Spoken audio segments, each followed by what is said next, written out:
Hi everybody, this is Sam, and today I'm just gonna give a quick update and possibly talk about a few things on about Star Trek Online and some of the other things that's going on in my life.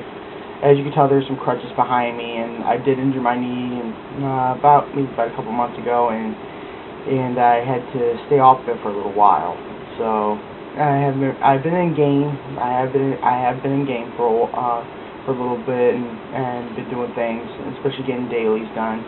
And since Season 8 has come out, I have decided to start building up on Dyson Rep on my main character. And I've been doing a little bit on my other characters, but not as intensive as an extent of my main character. Because my main character now is at Tier 4. He just recently got there. Just last night, as a matter of fact, and I decided to get those tokens that I've heard about through Brent Justice's, the Doctor's channel, which I'm giving him a big thumbs up because he does everything for that game, literally everything, and I love it. And it's like I'm a big fan. I've been watching since last year, since the beginning of last year, as a matter of fact.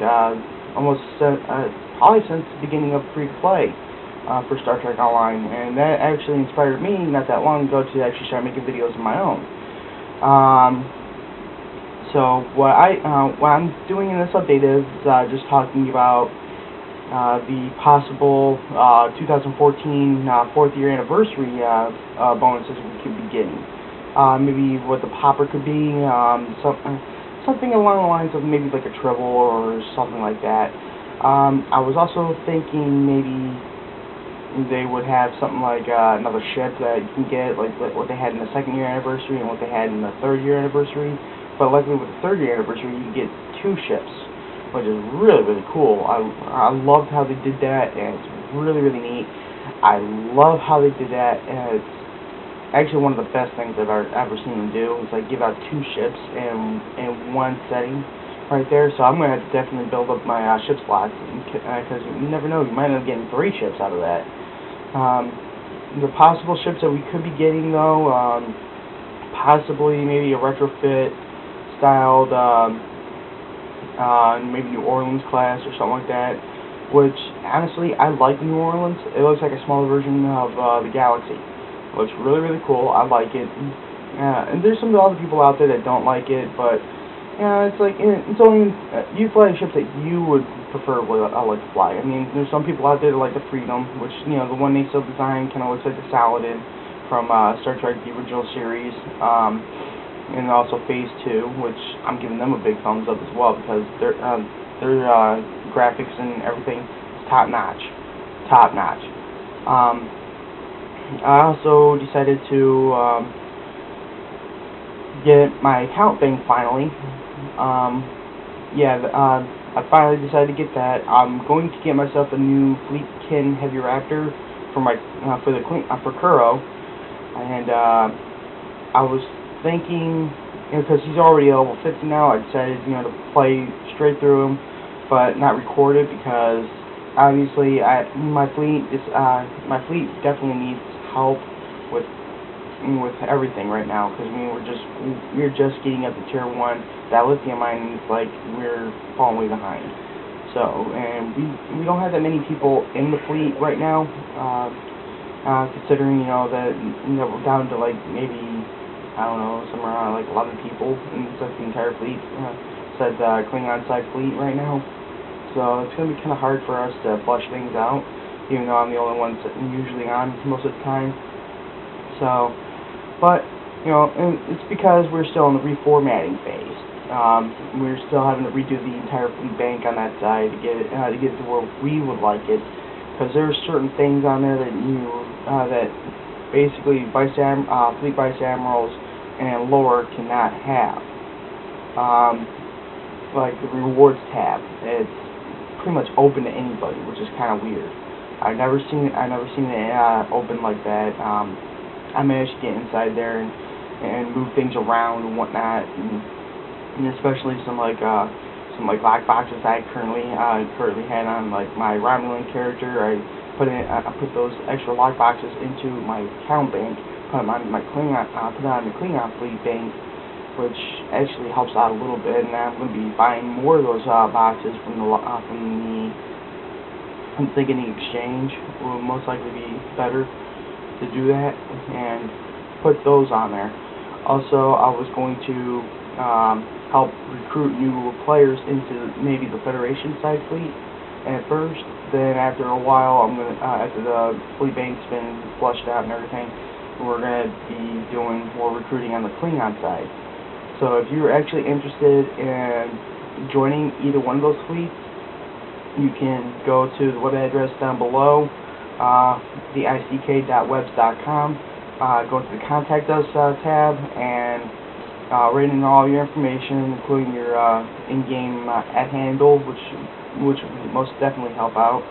And we'll get back to you as soon as we can, and we'll be able to see if we can set you up with everything, especially builds and everything, which helps out and how you want to play.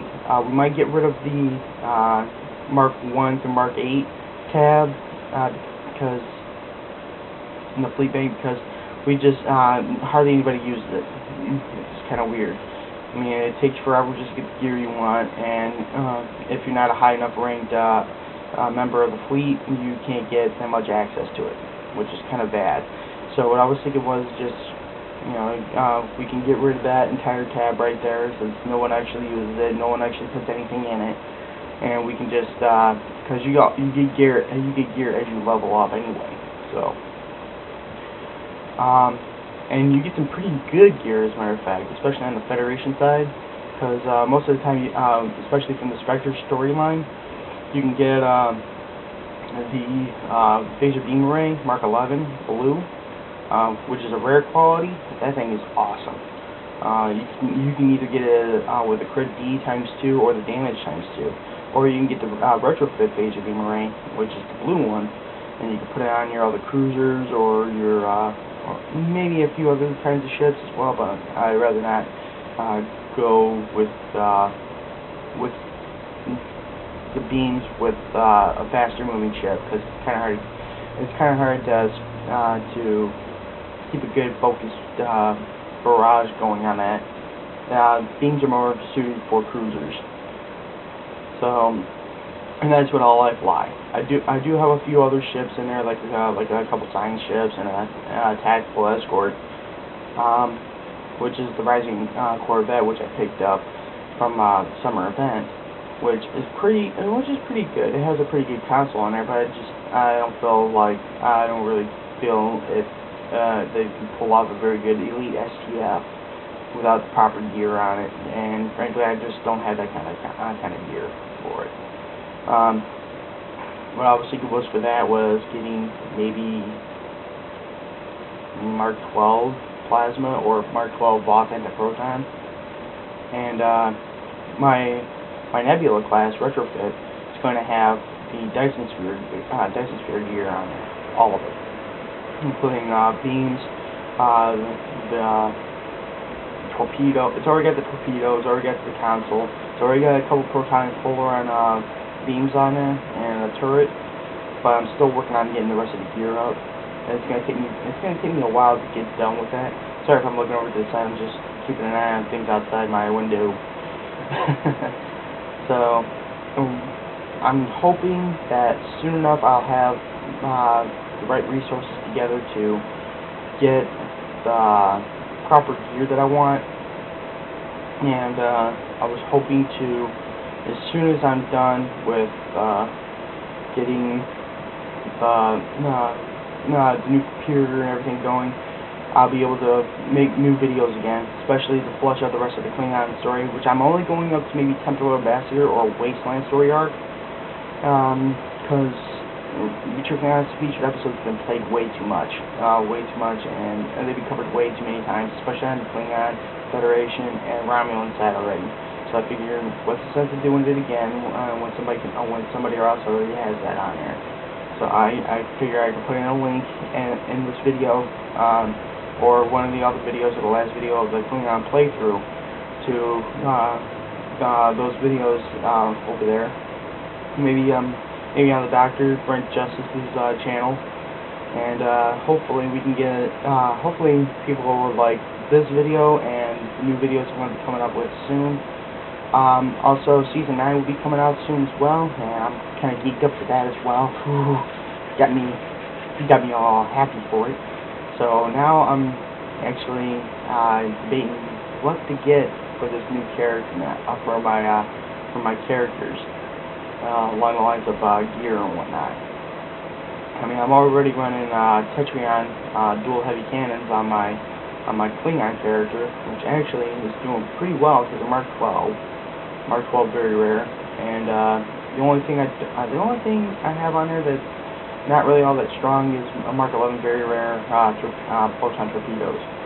I paid like $700,000 for them, and they're not that bad actually. Not that bad. One of them was damage times 3, and the other one was PD times 3.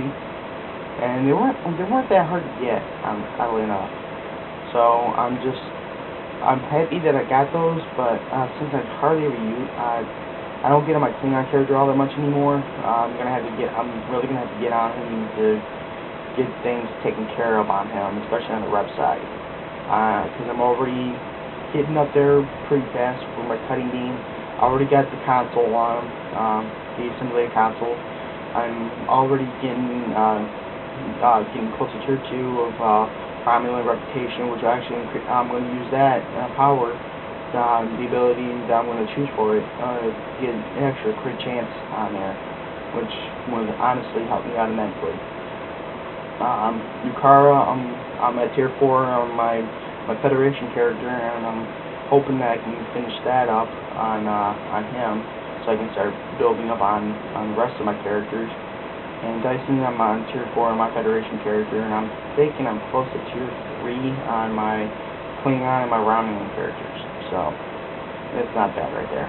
The only character that's lagging a little bit behind will be Kuro, my Klingon. So hopefully by this time next year, I should have all the rep systems done. Hopefully all the main ones done, and have the ability to build up on a whole bunch of stuff, because now the Dyson rep system actually gives a pretty good reward, considering it's actually, I think it's like the highest amount of dilithium ore and highest amount of everything you can get in the game right now, which is I believe you get about 750 Dyson sphere marks. You get 5 cybernetic implants. You also get 32,500 dilithium ore, which is actually the highest you can get in game right now. The highest, which I think is awesome. And that's right behind the from the rev system, of course. But that's also the second highest in total game that you can get just by completing a mission. Which, if you remember correctly, the Crystalline Entity event was not that long ago, and that one gives 50,000 dilithium more, along with 1,000